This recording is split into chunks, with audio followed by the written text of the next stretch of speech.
नमस्कार, स्वागत है आपका हमारे चैनल में। मैं रानी गुप्ता आपके साथ। बड़ी खबर सामने आ रही है G20 समिट से जुड़ी हुई। दरअसल इंडोनेशिया में ये समिट शुरू हो चुका है। 15-16 नवंबर तक ये समिट चलेगा। ऐसे में देश के प्रधानमंत्री नरेंद्र मोदी भी इंडोनेशिया पहुंच गए हैं इस समिट में हिस्सा लेने के लिए। बता दें, जब वो इंडोनेशिया के बाली एयरपोर्ट पहुंचे तो उनका बड़े ही भव्य तरीके से, पारंपरिक तरीके से स्वागत किया गया।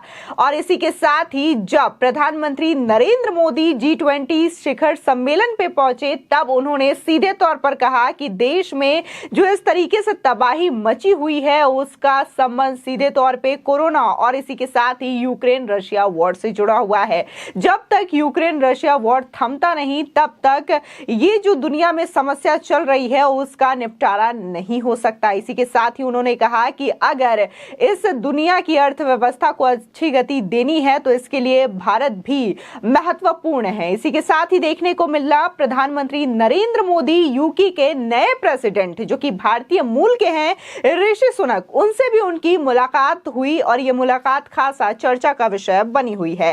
इसी के साथ ही वो अमेरिकी राष्ट्रपति जो बाइडेन से भी मिलते हुए दिखाई दिए। आपको बता दें कि जो बाइडेन खुद चल करके आए और पीएम मोदी से मुलाकात की, उनसे हाथ मिलाते हुए नजर आए। आपको बता दें ये पहला वाकया नहीं है जब इस तरीके से जो बाइडेन पीएम मोदी से मिले। इससे पहले भी देखने को मिला था कि वो पीएम मोदी से इसी तरीके से मिलते हुए नजर आए थे। आपको बता दें कि ये जो G20 समिट है वो बहुत अहम माना जा रहा है और जहां ये इंडोनेशिया में इस साल आयोजित किया गया है तो वहीं 2023 की बात करें तो इसकी मेजबानी भारत करने वाला है। बता दें प्रधानमंत्री नरेंद्र मोदी G20 शिखर सम्मेलन और इससे इतर वैश्विक नेताओं के साथ द्विपक्षीय बैठकों में हिस्सा लेने के लिए सोमवार को इंडिया से बाली पहुंच चुके हैं। 2 दिवसीय G20 शिखर सम्मेलन मंगलवार को शुरू हो चुका है और इसमें अमेरिकी राष्ट्रपति जो बाइडेन और ब्रिटेन के प्रधानमंत्री ऋषि सुनक समेत दुनिया की 20 प्रमुख अर्थव्यवस्थाओं वाले देशों के नेता शामिल हुए हैं। बता दें प्रधानमंत्री कार्यालय यानी कि पीएमओ की ओर से ट्वीट कर लिखा गया, प्रधानमंत्री नरेंद्र मोदी G20 शिखर सम्मेलन में हिस्सा लेने के लिए इंडोनेशिया पहुंच चुके हैं। शिखर सम्मेलन में वैश्विक चुनौतियों से निपटने को लेकर व्यापक चर्चा होगी। शिखर सम्मेलन के दौरान प्रधानमंत्री दुनिया के विभिन्न देशों के नेताओं के साथ बातचीत भी करेंगे। आपको बता दें पीएम मोदी का यहां बाली एयरपोर्ट पर पहुंचने पर पूरे पारंपरिक शैली से गर्मजोशी के साथ और रंगारंग तरीके से स्वागत किया गया। इसी के साथ ही जो भारतीय मूल के लोग थे वो भी खासा उत्साहित दिखाई दे रहे थे पीएम मोदी को अपने बीच पा करके। बता दें G20 शिखर सम्मेलन 15-16 नवंबर को है। करीब 45 घंटे के अपने प्रवास के दौरान पीएम मोदी 20 कार्यक्रमों में हिस्सा भी लेंगे। दुनिया के दिग्गज 20 देशों के समूह G20 के प्रमुखों के शिखर सम्मेलन में भाग लेने के अलावा प्रधानमंत्री इसमें हिस्सा लेने वाले 10 देशों के प्रमुखों से द्विपक्षीय मुलाकात भी करने वाले हैं। इस दौरान खाद्य सुरक्षा, ऊर्जा, यूक्रेन संकट जैसे कई अहम मुद्दों पर चर्चा होनी है। आपको बता दें G20 के मंच पर पीएम मोदी और अमेरिकी राष्ट्रपति जो बाइडेन साथ साथ बैठे हुए नजर आए। मंच पर आते ही बाइडेन ने पीएम मोदी से मुलाकात की। इससे पहले G7 देशों के शिखर सम्मेलन के दौरान भी ऐसा ही देखने को मिला था जब जो बाइडेन खुद चलकर पीएम मोदी तक आए थे और उनसे गर्मजोशी के साथ गले मिलते हुए दिखाई दिए थे। आपको बता दें कि बाली में G20 शिखर सम्मेलन के दौरान NSA अजीत डोभाल और विदेश मंत्री एस जयशंकर व G20 शेरपा भी प्रधानमंत्री नरेंद्र मोदी के साथ बाली में ही मौजूद हैं।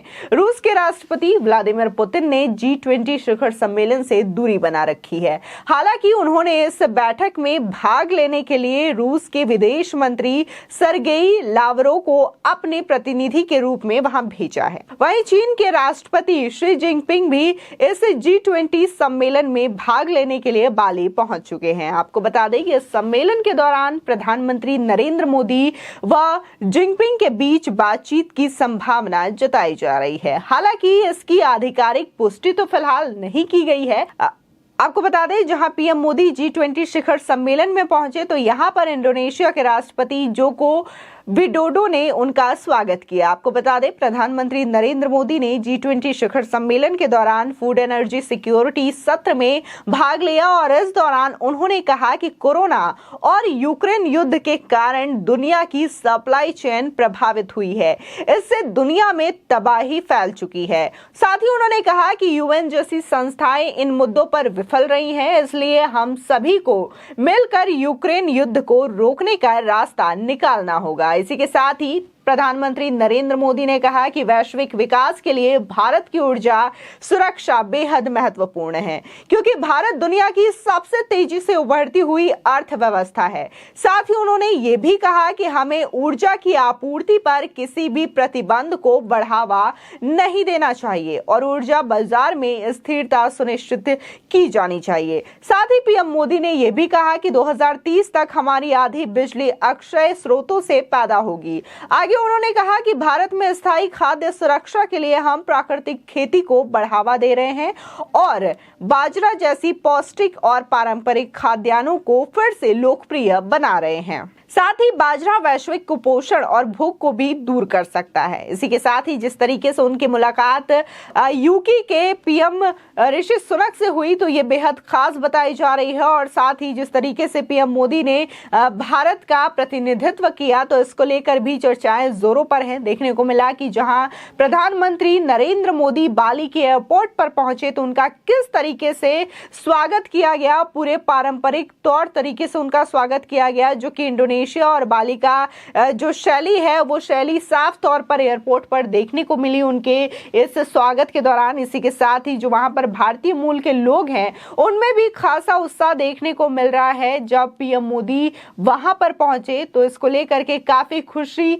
वो जताते हुए नजर आए। इसी के साथ ही देखने को मिल रहा है कि जहां पर शी जिनपिंग वहां पे पहुंचे हैं, ऐसे में कहा जा रहा है कि पीएम मोदी और चीन के राष्ट्रपति शी जिनपिंग के बीच मुलाकात हो सकती है और चीन के मुद्दे को लेकर के बातचीत भी होने की संभावनाएं जताई जा रही है। इसी के साथ ही जो बाइडेन से भी मुलाकात पीएम मोदी की खास मानी जा रही है। जिस तरीके से खुद जो बाइडेन जो कि अमेरिका के राष्ट्रपति है वो खुद आगे आते हैं और पीएम मोदी से मुलाकात करते हैं, इसको लेकर के कई विषय में चर्चा की जा रही है। देखने को मिला था कि इससे पहले भी G7 देशों का जो समिट हुआ था उसमें भी जो बाइडेन ऐसे ही आए थे और पीएम मोदी से मुलाकात करते हुए दिखाई दिए थे।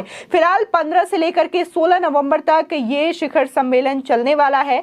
ऐसे में 20 देशों के राष्ट्राध्यक्ष इस समिट में मौजूद हैं और इसको लेकर के कई सारे मुद्दों पर चर्चा होगी, खास कोविड को लेकर के और इसी के साथ ही यूक्रेन रशिया वॉर से जुड़े हुए मुद्दों पर भी अहम चर्चा इस समिट में होने की संभावनाएं बताई जा रही है और इसको लेकर के पीएम मोदी ने भी अपनी बातें रख चुके हैं। इसी के साथ ही देखने को मिला कि जहां ये G20 सम्मेलन 2022 में इंडोनेशिया में हुआ है तो वहीं अब अगला समिट यानी कि 2023 का समिट भारत में होना है।